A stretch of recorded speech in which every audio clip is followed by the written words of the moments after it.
Roe v. Wade has finally been dismantled. Women throughout this nation are livid due to the Supreme Court's overturning of this legal issue. The divide has begun, but a closer look of this topic will show the connection between black women and ethnic annihilation of ethnic people here and then worldwide. What is Roe v. Wade, eugenics, and Margeret Sanger? This will be addressed as well as others involved in this diabolical plan. This plan targeted African people who naively claim to be African Americans. Be prepared to hear the unedited narrative of this act of genocide.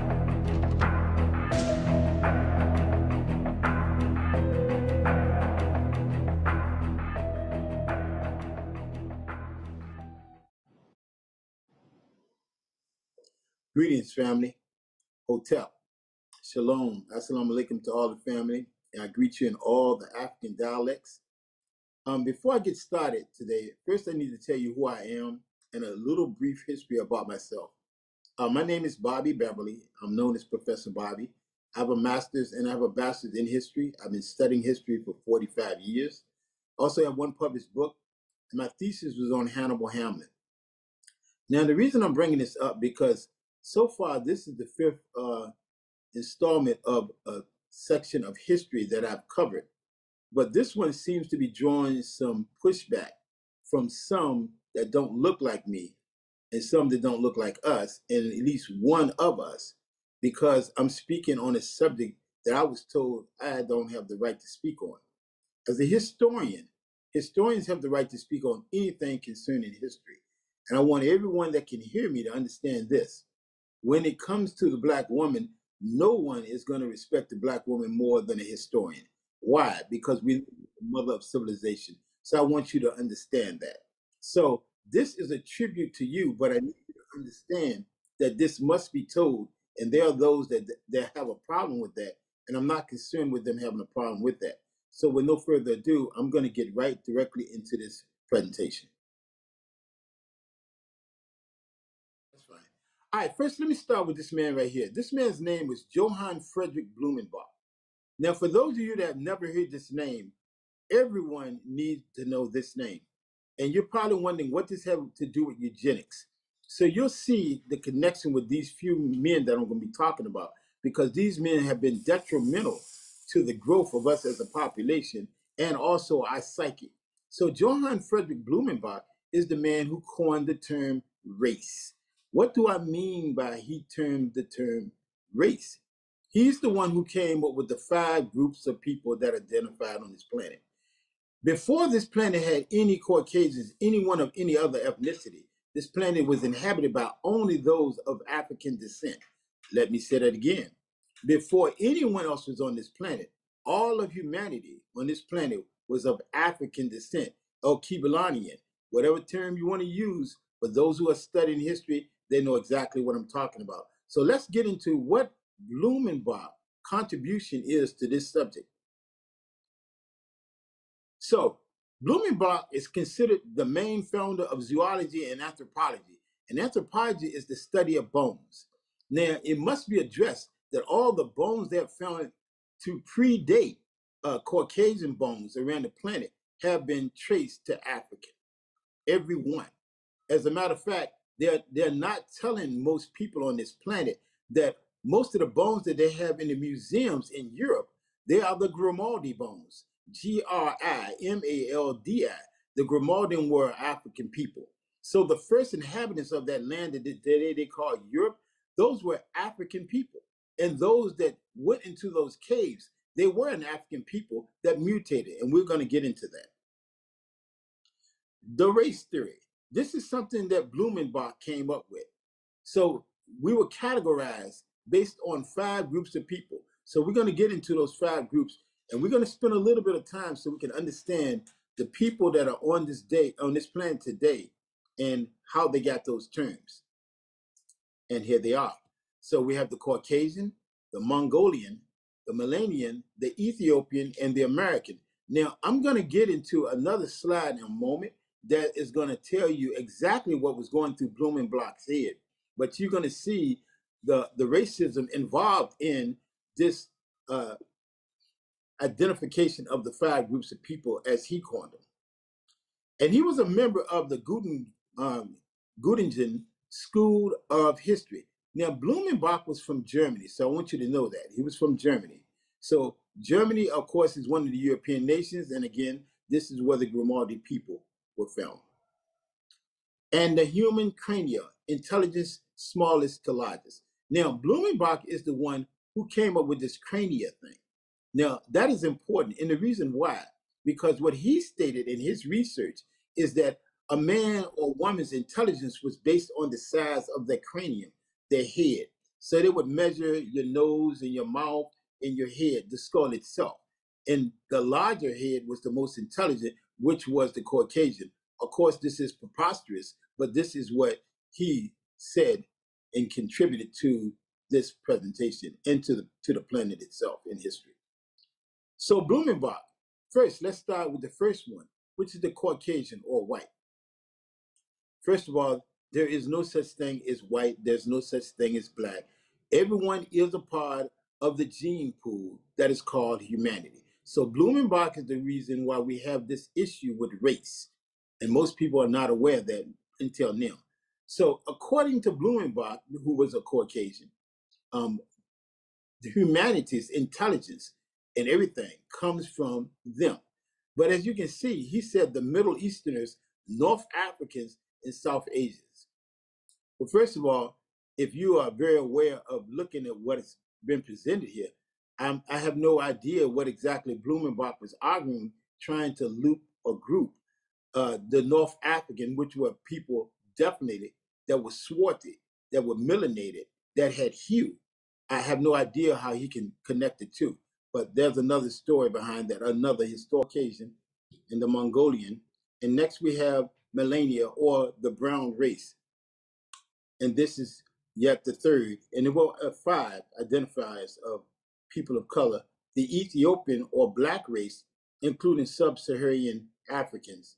And lastly, American or red race, including all Native and indigenous Americans. Now, here's the problem with what Blumenbach has offered and given to the world. Again, all of humanity is humanity. It is what it is. The lowest, or should I say, the latest person who came into the human race, as it is known, is the Caucasian. And there's a story behind that. The first man that has been proven to be on this planet without a shadow of a doubt is the African people, period. So, but you notice for the American, it said red race. First of all, we have to understand the racism in what Blumenbach has offered to the planet. There's no people on this planet that looks red. So you know that there's something they were trying to hide, or something he was trying to hide. What he was trying to hide is the fact that this was a person of African descent, because the first inhabitants here were people of African descent. There is no place on this planet, absolutely no place on this planet, where Africans did not go first, because they were the only inhabitants on this planet. So here's a summary right here, and this is a summary of this presentation, and I cannot explain how the summary got to where it is, but it did seem to have itself placed somewhere else. I have no idea. But let me go over this real quick. Since the emergence of the Caucasian from the Caucasus Mountains, the planet has been off balance. The African El-Kibulanian gave Earth's Mother Earth's people a social structure and harmony was established. Once the human family began to interact with the Nubian man lowest form, this species of man has been on a quest to exterminate their parents. All of humanity had its nascent beginning due to the African black woman. Once the mutation man, this is a term I coined, became aware of this, his plan was formulated. Complete genocide of the African black population must be achieved by any means necessary. And as we continue on, so we just went over Blumenbach, and here's yet another man that was leading toward this eugenics. His name was James Marion Sims. Now, if y'all recall, right after the George Floyd incident, around this country, there were white and black and others that were pulling down Confederate statues and flags. And one of the statues they pulled down is this one, Marion Sims, James Marion Sims. Why is it that black women and women should all know this name? This was a monster in human form. He is called, pause, because you'll see in a moment what he was called. So this is Sims. He was called the father of gynecology. One thing as a historian, I said, and I'm not the only one that have said this, men should not be in women issues. We don't carry any babies. We don't have any breasts to feed a child. Those are topics that women should be addressing. So this man is called the father of gynecology. But I'm going to show you just how much of a monster he was. And this all is leading toward eugenics. So in 1876, he was elected the president of the American Medical Association. In a moment, we're going to get to yet a last man. And you have got to know this man's name as well, because he's not that well known, but he needs to be, and he will be today addressed. And this man Sims was labeled the butcher. So if this was such a humane person, why would he have such a nickname? In a moment, we'll be getting to that. And in the 20th century, some scholars have now called him out and condemned him for what he done. And what did he do? We're almost there. Subjects, African girl, women with no anesthesia. What he was doing is he was using subjects that were African girls and women without anesthesia. So what he was actually doing is performing on their private parts for humanity, as he was saying. But he killed many of them in this process. And eventually, he would die by his own hands. That's a strange story. It's a story you need to look into. I could get into that, but sometimes I need to leave just a touch out there so you can look to see how did he die by his own hands. Look into that. Next, and this is the last one of the three. This is Morris Fishburne. Now, I could have chosen a much better picture for him, but I decided to show this because if you notice, he looks like a clown. And actually, he was a clown. And let's get to why was he a clown. But if you look at it, this man died in 1976. So why is he instrumental and what does he have to do in any way with eugenics? Well, let's see. Fishburne, 1937, he was placed on the cover of Time magazine for his outstanding work. 1938, he accused the doctor of quackery and he was sued, but he won his case. Now, notice I have quackery is in a mocks. It's being mocked because if you notice at one time, doctors used to be called quacks. Let's get to why doctors in white coats were called quacks. So in 1961, founding editor of Medical World News, he wrote a book, Fast and Quackery in Healing Debunks Homeopathy. Now, let me pause for a moment. This is a major thing that must be known, especially to African black women. The first mother on this planet was the African woman. The first queen on this planet was the African woman. The first nurse on this planet and doctor, that was the African woman. And why am I mentioning this right now? Because those of us that came up in the 1960s, you might really remember they used to do some strange stuff we didn't understand, like castor oil, like grass. And there's some other things like sassafras that comes directly from the earth. Why? Why was this known? Why was it that they had a black woman in all the kitchens of the South? Because the black woman came over here with all the knowledge of health. So for this man right here, Morris Fishburne, to go out and attack homeopathy, he was attacking also African women, because this is something that she had that she brought to this country. Don't get me wrong, women and men had it as well, but it was the women that they used inside that big house on that hill to make sure that they stayed healthy. And here's the most important thing about Morris Fishburne. This man was the head of the American Medical Association. And this man was studying to be a professional clown. Let me say that once again. This man studied to be a professional clown. He failed in most of what he did as a medical doctor. And they labeled this man a doctor and had him the head of the American Medical Association. I don't trust anyone, and no one should, in a white coat because they're really a quack. You might find one or two, but in the majority, that's where that term quack comes from. Gloria Steinem. Must put some time and emphasis on Gloria Steinem. I know today there are many black women that say I'm a feminist. It's the most ridiculous thing in the world. I like what Shahzad Ali said. Shahzad Ali said this, said, the feminist movement, what are black women talking about the feminist? Now, mind you, Shahzad Ali is a black woman. She's a Muslim. Wisdom. What is it that a black woman is talking about being a feminist? The black man, the African man, has never controlled the black woman. We've never been able to do it. Not a legitimate black woman. And in a moment, I'm going to give you 3 examples of what I'm talking about. There are thousands and thousands of examples of black women that have been strong, and every family have them. So for a black woman to follow the feminist movement is insanity. Really, it's insanity. So Gloria Steinem, 1969, she wrote this article, After Black Power, Women's Liberation. Now, did y'all know this? Don't believe a word I say. Anything I say, please look it up. Do you know the number one person that had a problem when the black man got the right to vote following the Civil War? And by the way, this is a misogynistic society. So it wasn't like black men said, oh, just give us the right to vote, but not the black woman. This is America. This is what America does. She's always been misogynistic. Still is. So they're the reason why they just gave the black man the right to vote.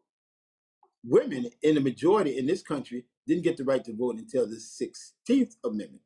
But white women were very much upset, very upset that the black man got the right to vote.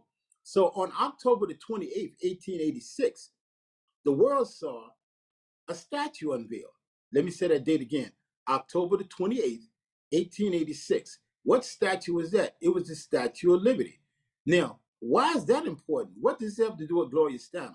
It has everything to do with Gloria Steinem and what we're talking about right now. Because that was supposed to have been an African-faced woman. Originally, that statue, a Statue of Liberty, she had locks. She had a broad nose and thick lips. So because this history was trying to be covered at that particular time, and it was cloudy on that day and raining when it was unveiled, there were 2 groups of people that were not allowed to be present, women and black people. Why? Women because they were pushing for the vote, which they were upset with the black man for having the right to vote, and black people because many of them knew that story about the unveiling of that Statue of Liberty. That Statue of Liberty has nothing to do with what they're telling you. Don't believe a word I say. Please look it up. So she co-founded in 1971 this magazine right here, Women's Action Alliance. Now, what I did is I've taken 3 women out of our history, and you're about to see these 3 women, and I'm going to explain to you each one. The reason I'm doing this is just to show you why black women have no business following behind Gloria Steinem and this feminist movement. The black woman is the most powerful person on this planet. Know your role, please, and accept your role and stop following behind people that are leading us the wrong way. So here's the first one. Her name was Mary Turner. Don't believe a word I say. Look her up. I never heard of her till about 2 or 3 months ago. Dr. John Henry Clark, who was one of the greatest historians we ever had, he was talking about her, and I went to look her up. And he was telling this story, and Dr. Clark had a way with telling stories. So when I looked it up, I was blown away. This woman was in the Danish West Indies, and her lover, her companion, he was a slave owner. And what he did is he treated her as though she was a white woman. He was buying her parasols and the most expensive clothes in Europe. And of course, she had a hatred for this man. So some of the slaves decided to rebel, and they went to her because she was in the house, The others, of course, were in the field. And they said, hey, look, we have a plan. We're going to come in here and we're going to kill everyone in this house. And we want to know if you're on board with that. So if not, then we can come in and we can do it ourselves. She became irate and she said, well, why would you want to come in here and kill him when I'm already in here? I'll kill him. I'll cut his throat on the way out. And she did. And she did. That's just one example. Just letting you know. So in other words, there were many black women that was leading the way, strong then and strong now. Next, Queen Anne Zinga. And in my opinion, as a historian, she's at the top of all the black women ever to live on this planet. Why? Wonder Woman? Wonder Woman? Amazon? This woman right here was real. Wonder Woman is fictitious. She had an all-woman army. All women. Y'all hear me? All women army. She fought the Portuguese for 40 years and whooped them everywhere she met them. And what she said to the men of Angola, if you cannot fight for this worthy cause, you cannot sleep in our beds. That's a second example of how strong the black woman is. And I'm going to give you one more. Fannie Lou Hamer, Southern woman. She was into the politics, but she was a strong woman. Now, what they did is they aborted her and her child. Well, excuse me. What they did is they stripped her of her organs, as you know, so she could not reproduce, which they did that a lot, especially during the 50s and 60s. They never told black women what they were doing. They would go in there and they say, oh, we're running a test. They were not running tests. They were sterilizing black women. So here's three strong black women. I could have gave you 1,000, maybe 1,000,000 strong black women. So the feminist movement, please throw that in the trash can. That has nothing whatsoever to do with the black woman. You are the strongest and most intelligent creation on this planet, period. So here we go. We're starting to get close to this eugenics because all this ties in together. And this right here ties in together too. So we know this case is Roe v. Wade. This has nothing to do with no other woman but the African woman. Once again, it seems as though it was for everyone, all women. No, it wasn't. So no one knew until a few years ago who exactly was Roe. We knew who Wade was. That was Henry Wade, and we're going to get to him in a minute. But this is her name right here, Norma Lee Nelson.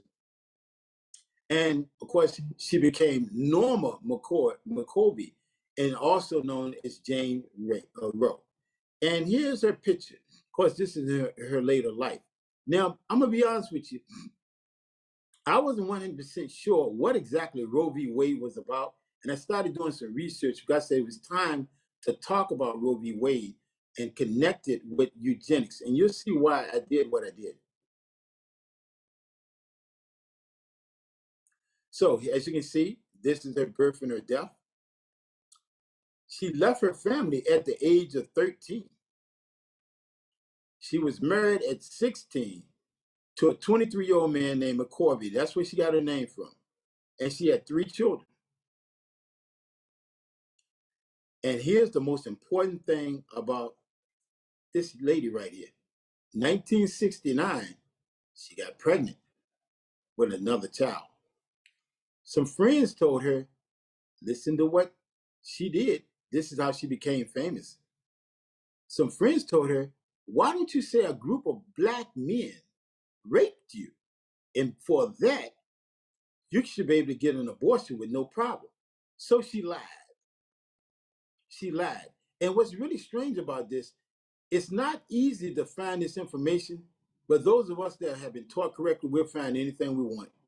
And it wasn't hard. I found it. So don't believe me, go look it up. So she became famous for telling a lie. She was pregnant, no doubt about that. But she wanted to abort the child. So what's the best narrative you can use as a white woman? Well, it always works when you say a black man or a group of black men raped me, so I want to abort the child. That's what became Roe v. Wade. So the state in which this took place was in Texas.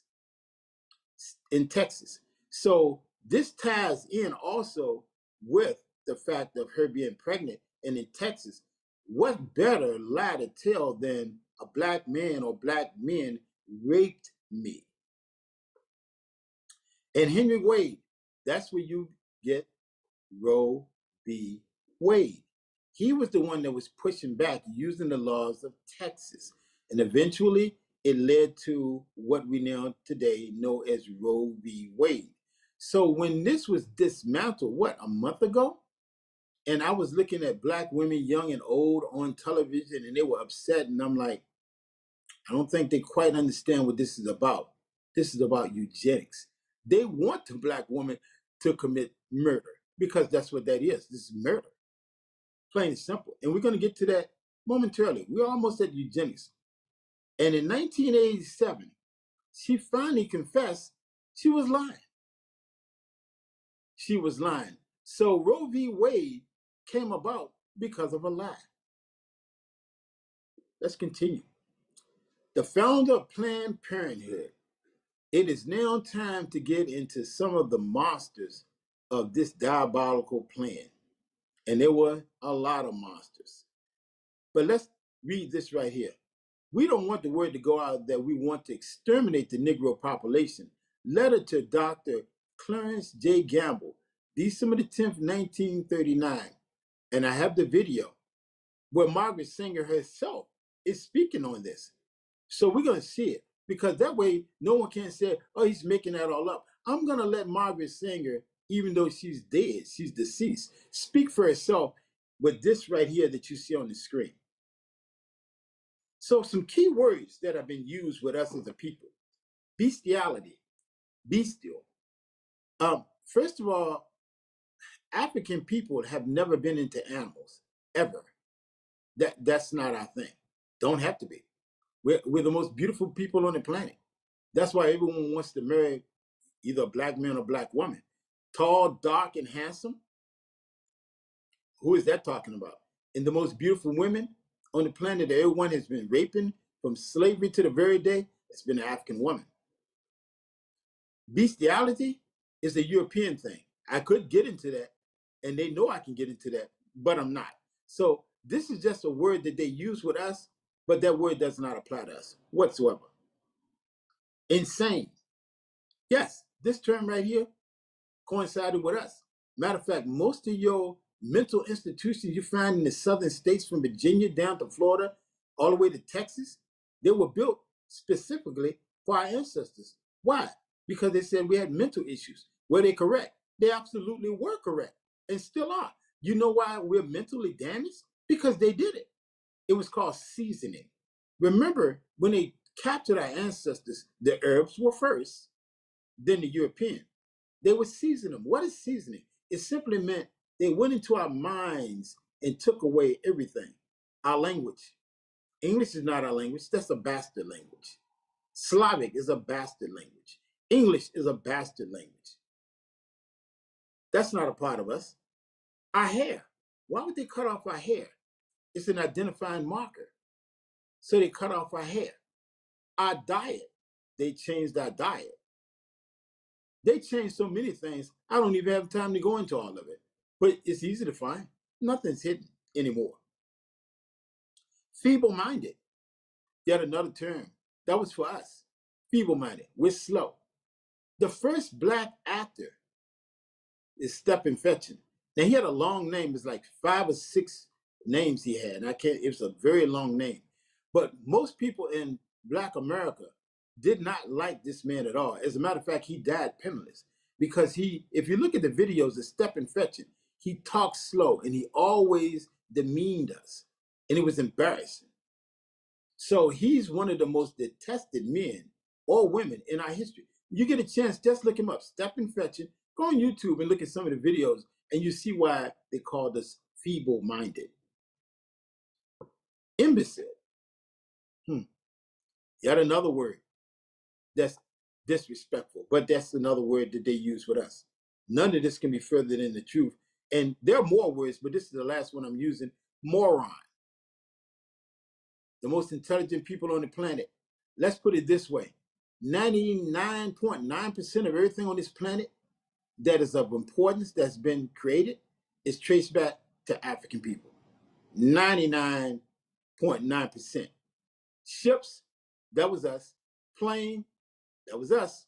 Cell phone, that was us. Education, that was us. The hieroglyphics, that was us. The first schools on the planet, that was us. I can keep going. So, how can any of these words apply to us? But because of these things in these words, this is all leading toward this diabolical plan to rid the planet of the Negro problem, is what Lincoln would call it, the Negro problem. But they've always had this plan to get rid of the mother and father.